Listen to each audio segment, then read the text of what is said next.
ഒരു 100 സിനിമകൾ ഇറങ്ങുവാണെങ്കിൽ അതിൽ 90% സിനിമകളും ഹീറോ സെൻട്രിക് ആയിട്ടുള്ള സിനിമകളാണ്. 10% മാത്രം അതിൽ താഴെയായിരിക്കും ഹീറോയിൻ സെൻട്രിക് ആയിട്ടുള്ളത്. അത് എന്തുകൊണ്ടായിരിക്കും അങ്ങനെ സംഭവിക്കുന്നത്?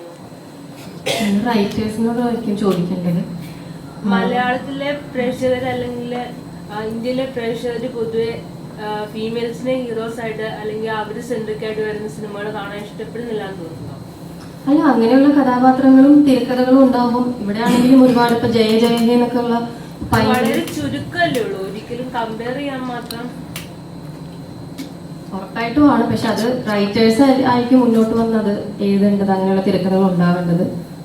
അത്രേ ഉള്ളൂ. നല്ലൊരു മാറ്റം പ്രതീക്ഷിക്കുന്നുണ്ടോ? പ്രതീക്ഷ ഉണ്ട്, എല്ലാ തരത്തിലും ഉണ്ട്. ഭയങ്കര ഹോപ്പ്ഫുൾ ആണ്.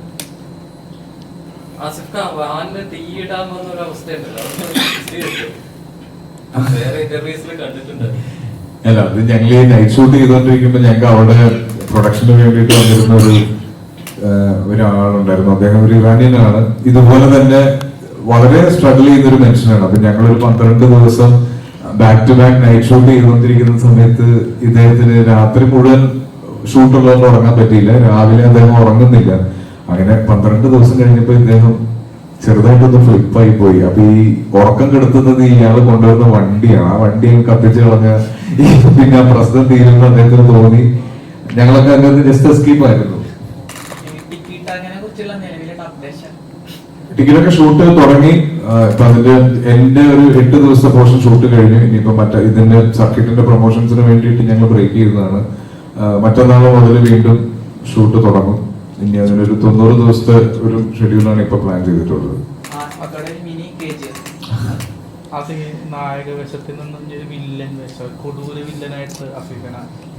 വില്ലൻ ചെയ്യാം, നല്ല ക്യാരക്ടേഴ്സ് വന്നാൽ ഉറപ്പായിട്ടും ചെയ്യാം. പക്ഷെ അത് എന്തുകൊണ്ടാണെന്നും എങ്ങനെയുള്ളതാണെന്നും ഒക്കെ ആ സ്ക്രിപ്റ്റിൽ കൃത്യമായ ഒരു ജഡ്ജ്മെന്റ് തരുന്ന രീതിയിലാണെങ്കിൽ ഉറപ്പായിട്ടും ചെയ്യും.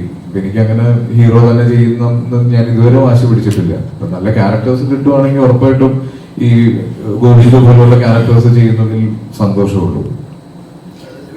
ഈ സിനിമയിൽ നമുക്ക് പൊതുവെ കാണുന്ന ഒരു അമ്മയുടെ ഒരു സിറ്റുവേഷൻ, ജോലിഭാരം കൂടിയ ഒരമ്മയാണ്. വീട്ടിലേക്ക് വരുമ്പോൾ മോനെ കൂട്ടിയിടുന്ന ഒരു അവസ്ഥ.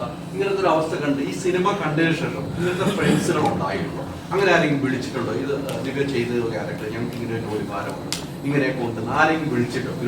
ഒരുപാട് കോഴ്സ് വന്നു. ഇപ്പൊ എന്റെ കൂടെ പഠിച്ച എന്റെ കോളേജ് മേറ്റ്സ് ആണല്ലോ, അവരൊക്കെ കല്യാണം കഴിഞ്ഞ കുട്ടികളുണ്ട്.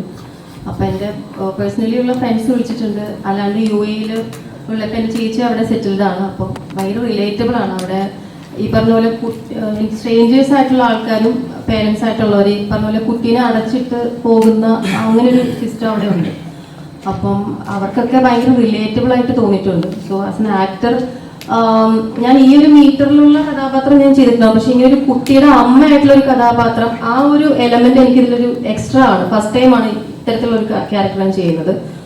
അത് മാക്സിമം ഞാൻ ട്രൈ ചെയ്തിട്ടുണ്ട്. അപ്പൊ അതിന്റെ ഒരു റിഫ്ലക്ഷൻ ആണ് ഇത്രയും മെസ്സേജസ് വരുന്നതൊക്കെ. ഇതിലെ സീനുകളിൽ ദൈവത്തിനോടുള്ള ഒരു എന്താണ് ഒരു ഷൗട്ട് ചെയ്തുള്ള സംസാരം ചില സമയങ്ങളിൽ വരുന്ന ഒരു സീനുകൾ നമുക്ക് ഏറ്റവും കുട്ടിയെ കാണാൻ വേണ്ടിയിട്ടുള്ള സംഭവമാണ്. അത് ദീപക്കുമായിട്ട് നിങ്ങൾ അങ്ങോട്ടുള്ള ആ ഡയലോഗിന്റെ സമയത്ത് എങ്ങനെയായിരുന്നു? ദീപക്കും മറുപടി പറയേണ്ട ഒരു സാധനമാണ്. ആ ഡയലോഗ് നിങ്ങൾ തന്നെ ചെയ്യുമ്പോൾ എങ്ങനെയാണോ ഇമോഷൻ സെറ്റ് ചെയ്യുന്നത്? നമ്മള് ഷോർട്ടിന് ലൊക്കേഷനിൽ വന്നിട്ട് ഇങ്ങനെ കുറച്ച് ഇത്തരത്തിലുള്ള സീൻസ് നമ്മൾ രണ്ടുപേരും ഡയറക്ടറും കൂടി ഇരുന്നിട്ട് താമരം കൂടി ഇരുന്നിട്ട് നമ്മൾ ചെയ്ത് നോക്കിയിട്ടാണ് നമ്മൾ ചെയ്തത്. അതെ, അല്ല നമ്മൾ തമിഴ് പറഞ്ഞ പോലെ ആ ഒരു ഇത് വെച്ചിട്ട് നമ്മൾ ചെയ്യാൻ ശ്രമിച്ചു. ചെയ്ത് നോക്കിയിട്ടാണ് ചെയ്തത്. ഞാൻ ദീപക്ക് ഉറപ്പായിട്ടും ദുഃഖങ്ങളുണ്ട് താൻ എന്നാൽ പറയാനും പറ്റില്ല. ആ രീതിക്ക് അങ്ങനെയൊക്കെ ശ്രദ്ധിച്ചോ? എനിക്ക് സിനിമ അത്രയ്ക്ക് ഇഷ്ടപ്പെട്ടോണ്ടാണ് ഞാൻ ഇങ്ങനത്തെ ചോദ്യം. സിനിമ ഇറങ്ങിയിട്ട് അപ്പൊ തന്നെ വിളിച്ച് ഒരു 20 മിനിറ്റ് ആ സിനിമയെ കുറിച്ച് ഞാൻ കണ്ടിട്ടുണ്ടായിരുന്നു റിവ്യൂ. അങ്ങനെ ഉണ്ട്, കുറെ എന്റെ ജീവിതത്തിലും ഉണ്ട്. അതാണ് എന്റെ ചില സിനിമകളും ചില സ്ക്രിപ്റ്റുകളും ഭയങ്കരമായിട്ട് ഹെൽപ്പ് ചെയ്യും. ഇപ്പൊ നമ്മളിപ്പം ആ ഡയലോഗ് പറയുമ്പോൾ തന്നെ നമ്മുടെ ഉള്ളിൽ അറിയാതെ ഫീൽ വരും. അപ്പൊ അങ്ങനെ വന്ന് സംഭവിച്ചായിരിക്കും. അപ്പൊ അതിനുവേണ്ടി ഭയങ്കരമായിട്ട് എഫേർട്ട് എടുത്ത് ഡയറക്ടർ പറഞ്ഞ പോലെ എന്താണോ അതുപോലെയാണ് ചെയ്തത്. പിന്നെ ചെറിയ